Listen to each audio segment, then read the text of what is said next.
அதிமுகவினுடைய முன்னாள் அமைச்சர் பாஜக பற்றினுடைய அந்த 6 பேர் கொண்ட குழுவை பாஜக நியமித்திருக்கிறது. அதை விமர்சிக்கும்படியான ஒரு கருத்து தெரிவிக்கிறார். அந்த கருத்துக்கு நீங்க என்ன நினைக்கிறீங்க அப்படின்னு சொல்லி அந்த குழுவினுடைய கிட்டத்தட்ட தலைவராக பார்க்கக்கூடிய ஹெச் ராஜா அவர்கள்ட்ட செய்தியாளர் சந்திப்பில் கேட்குறாங்க. ரொம்பவே நாகரீகமா நாசுக்கான பதில அவர் சொல்லியிருக்காரு. இதற்கு முன்பு வரை அதிமுக ஏதேனும் விமர்சனங்கள் முன் வச்சது அப்படின்னா அதை விட பல மடங்கு வீரியமான, அதிகமான, காட்டமான, கோபமான இப்படிலாம் சொல்ல தோணுது. ஏன்னா இது வரைக்கும் அப்படிதான் நடந்துட்டு இருந்தது. அந்த மாதிரியான கருத்துக்கள் தெரிவிச்சிருக்காங்க. ஆனால் நண்பர் எடப்பாடியார் அப்படின்னு அவர் சொன்ன கருத்துக்கள் என்ன மாற்றம், இதற்காகத்தான் பாஜகவில் சில மாற்றங்கள் செய்யப்பட்டதா அப்படின்ற மாதிரியான அரசியல் விமர்சகர்களுடைய பார்வையா இருக்கு. என்ன அப்படின்னா, பாஜக ஒரு கார்ப்பரேட் கம்பெனி, அதனுடைய தலைவர் தமிழக தலைவர் போயிட்டாரு. ஸோ அந்த கார்ப்பரேட் செட்டப்ல அவங்க ஒரு 6 பேர் கொண்ட நபர்களை நியமிச்சிருக்காங்கன்னு சொல்லி அதிமுகவினுடைய முன்னாள் அமைச்சர் சொல்ல, இந்த கருத்தை பாஜகவினுடைய அந்த ஹெச் ராஜா அவர்கள் ஆளுநரை இன்னைக்கு சந்திக்கிறார். நீங்க எதுக்கு சந்திச்சீங்க, என்ன அப்படின்ற மாதிரியான கேள்விகளை முன்வைக்கிறாரு. இதை நான் வெளியில சொல்ல முடியாது அப்படின்ற விஷயங்கள்லாம் சொல்லிட்டு நியமிக்கப்பட்டிருக்கு, அதனால அவர்கிட்ட போய் சொன்ன நாங்க சில விஷயங்கள்லாம் பேசணும், பட் அது பொது வெளியில அரசியலை பற்றி சொல்லக்கூடாது அப்படின்னு சொல்லிட்டு விட்டார். அவர் கிளம்பும் போது ஒரு நிருபர் கேள்வி வைக்கிறார். சார், அதிமுகவினுடைய முன்னாள் அமைச்சர் பாஜக பற்றி ஒரு கருத்தை முன் வச்சிருக்காரு, கார்ப்பரேட் கம்பெனி போல செயல்படுது, அதனால தான் அந்த கார்ப்பரேட் மெம்பர்ஸ்லாம் இருக்கிற மாதிரி ஒரு 6 பேர் கொண்ட குழுவை நியமிச்சிருக்காங்க அப்படின்னு சொல்லி சொல்றாங்களே அப்படின்னு சொன்ன உடனே எந்த விதமான கோபமே படாம, அப்போ என்ன அதிமுக எப்படி செயல்படுது, நண்பர் எடப்பாடியார் அப்படின்ற கருத்தை முன்வைக்கிறார். இந்த கருத்து அப்படிங்கிறது பாஜக அதிமுக இணக்கமா அப்படின்ற மாதிரியான ஒரு ஆவலை தூண்டி இருக்கு. ஏன் அப்படின்னா, இல்ல ஒருவேளை ஹெச் ராஜா அவர்கள் வழக்கமாகவே ரொம்பவே வீரியமாக பேசக்கூடியவர், பல சர்ச்சைக்குரிய கருத்துக்களை தெரிவிச்சிருக்கார், வழக்கு வரைக்கும் அதுக்கு போயிருக்கு. ஆனால் இப்பதான் அந்த 6 பேர் கொண்ட குழு அப்படின்றது வந்துடும் போது, ஒரு நல்ல நிகழ்வு நடக்கும் போது இதற்கு இந்த மாதிரியான பதில் தெரிவிக்க வேண்டாம் அப்படின்னு அவர் நினைச்சாரா, இல்ல அதிமுக பாஜக அடுத்த 2026 இணைந்து அப்படிங்கிற மாதிரியான நகர்வுக்காக?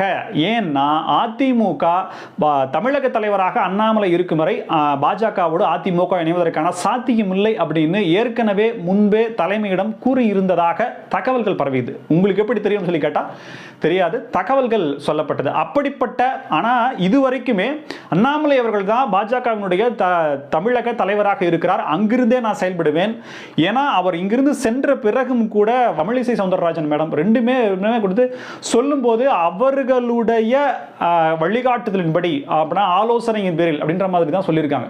ஸோ பாஜக தலைமை அப்படிங்கிறது மாற்றப்படலை. ஆனால் இவர் அணுகுமுறை, பாஜகவினுடைய தமிழகத்தில் ஒரு தலைமையாக இருக்கக்கூடியவர், அவங்க அணுகக்கூடிய முறை அப்படிங்கிறது 2 முறை பேசியிருக்கார். நண்பர்னு சொல்றாரு, அதை பேசி முடிச்சுட்டு அந்த கேள்விக்கான பதிலை சொல்லிட்டு முடிவில் வரும்போது மீண்டும் நண்பர் எடப்பாடியார். அந்த எடப்பாடியார் அப்படிங்கிறது யார் சொல்லுவாங்க அப்படின்னா, அதிமுக கட்சிக்காரங்க தான் இபிஎஸ் ஐயா அவர்களை ஒரு மரியாதை நிமித்தமாகவும் ஒரு தலைமைத்துவமாகவும் பார்க்கப்படும். ஏன்னா ஒரு திமுக காரங்களோ இல்ல பாஜக காரங்களோ எடப்பாடியார் அப்படின்னு சொல்றது உற்று நோக்கப்படுது. ஹெச் ராஜா அவர்கள் அதிமுகவினுடைய தற்போதைய தலைமை எடப்பாடி கே பழனிசாமி அவர்களை நண்பர் எடப்பாடியார் அப்படின்னு சொல்லி சொன்னது உண்மையிலேயே அரசியல் களத்தில் பேசுபொருளாகி இருக்கு.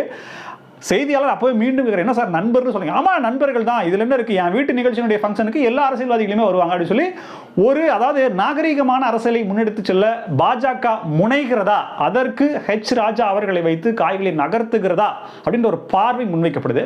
சமீபத்தில் திவாகரன் அவர்கள் செய்தியாளர் சந்திப்பு நடத்தினாரு. அப்போது பல அதிர்ச்சிகரமான சொல்ல விட ஒரு ஆச்சரியப்படத்தக்க விஷயங்களை முன் வச்சார். இபிஎஸ் ஐயா அவர்களை முதலமைச்சர் கேண்டிடேட்டா அறிவிக்கிறதுக்கு முன்னாடி கூட முன்னாள் சபாநாயகர் தனபால் அவர்களை நாங்கள் முன்மொழிந்தோம். அதாவது நான் ரெக்கமெண்ட் பண்ணேன், யார்கிட்ட, சசிகலா மேடம் நான் ரெக்கமெண்ட் பண்ணேன். ஆனால் அப்போது அந்த பட்டியலின சமூகத்தை சார்ந்த சட்டமன்ற உறுப்பினர்களாக இருந்தவர்களே 38-40 பேர் சொல்றாரு, 35 அந்த மாதிரியா இருக்கக்கூடிய நபர்களே அவர்களுக்கு எதிர்ப்பு தெரிவித்தார்கள் அப்படின்ற மாதிரி அவர் கருத்தை முன்வச்சார். இதை தாண்டி அதிமுக ஒன்றிணைப்பு அப்படிங்கிறது மிக சீக்கிரமா நடக்கும் அப்படின்னு சொல்றாரு. ஒன்றிணைப்புனா என்ன சார், யார் யாருன்னா எல்லாரும் சேர்ந்ததா அப்படின்ற மாதிரி ஒரு பார்வை முன்வைக்கிறார். திவாகரன் அப்படின்றவர் சில நாட்களுக்கு முன்பு, அதாவது சில வாரங்களுக்கு முன்பு சசிகலா மேடம் சுற்றுப்பயணம் மேற்கொண்டாங்க இல்லையா, அதை வந்து கண்டக்ட் பண்ணதே, டிசைன் பண்ணதே அவர் தான் அப்படின்ற தகவலை நம்ம முன்னாடியே பதிவு பண்ணியிருந்தோம். இந்த அளவுக்கு, அதாவது முன்பு சசிகலா திவாகரன் அப்படின்றவங்க வெளிப்படையாக எதிரிகள் போல இருந்தாங்க. தனி கட்சி ஆரம்பித்தார் திவாகரன் அவர்கள்.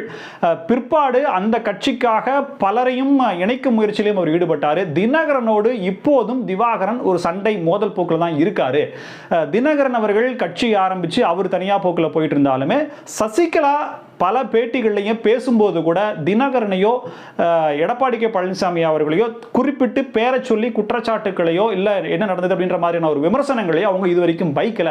இதையெல்லாம் பார்த்து கொண்டிருப்பவர் திவாகரன் தான் என்று சொல்லப்படுது. ஆனால் திவாகரனும் சசிகலாவும் உண்மையிலே இணைஞ்சிட்டாங்களா அப்படின்ற மாதிரியான ஒரு பார்வை முன்வச்சோம் அப்படின்னம்னா அது வெளிப்படையாக தெரியல. ஆனால் இருப்பதற்கான வாய்ப்புகள் அப்படின்ற மாதிரி ஒரு சூசகமாக தான் பேச வேண்டிய சூழல் இருக்கு. சில காலத்துக்கு முன்னாடி வைத்திலிங்கம், உங்களுக்கு தெரியும் யார் அப்படின்றது, அதிமுகவினுடைய முன்னாள் ஒரு மாண்பு பொருந்தியவர். இப்போ அவர் என்னன்னா அவருடைய இல்ல திருமண விழாவிற்கு எல்லாருக்குமே பத்திரிகை வைக்கிறார். இபிஎஸ்க்கு இல்லை ஓபிஎஸ்க்கு வைக்கிறாரு, சசிகலாக்கு வைக்கிறாரு, தினகரனுக்கு வைக்கிறார், திவாகரனுக்கு வைக்கிறார். அந்த கல்யாணத்துக்கு திவாகரனும் சரி சசிகலாவும் சரி வருவார்கள் என்று எதிர்பார்க்கப்பட்டது. ஆனால் அந்த திருமணத்தில் 2 பேருமே வரல. சசிகலா மேடம் ஏன் வரல அப்படின்றதுக்கு காரணமாக 2 காரணங்கள் சொல்லப்பட்டது. ஒன்று வந்து அவங்க காலில் சதைப்பிடிப்பு இருந்தது. அப்போ காலில் சதைப்பிடிப்பு இருந்தது. ஸோ அதுக்கு ட்ரீட்மெண்ட் எடுத்துருக்கனால அவங்களால வர முடியல சொல்லி ஒரு காரணம் சொல்லப்பட்டுச்சு. இன்னொரு காரணமா திவாகரன் அவர்கள் தான் சசிகலாவை போக வேண்டாம் என்று தடுத்ததாகவும் சொல்லப்பட்டது. ஏன் அப்படின்னா வைத்திலிங்கத்தோடைய இல்ல திருமண விழாவுக்கு நீங்க போனீங்க அப்படின்னா எடப்பாடி கே பழனிசாமி அவர்களோடு சேர்வது அப்படிங்கிறது வந்து இன்னும் டிஸ்டன்ஸ் மெயின்டைன் ஆகும், சேர்வதற்கான வாய்ப்புகள் அப்படிங்கிறது சுருங்கி போகும் அப்படின்னு சொல்லி அவங்க வந்து அதனால தான் அவங்க போகலன்னு சொல்லி கருத்துக்கள் சொல்லப்படுது. உண்மையா பொய் அப்படின்றது தெரியல. ஸோ எடப்பாடி கே பழனிசாமி அவர்களோடு சேர்வதற்கான அனைத்து முயற்சிகளையும் திவாகரனும் எடுக்கிறார், சசிகலாவும் எடுக்கிறாங்க அப்படின்றது பட்டவர்த்தனமாக தெரியும். ஆனால் எடப்பாடி கே பழனிசாமி அவர்களுக்கு இணக்கமான ஒரு பதிலை சொல்லலை.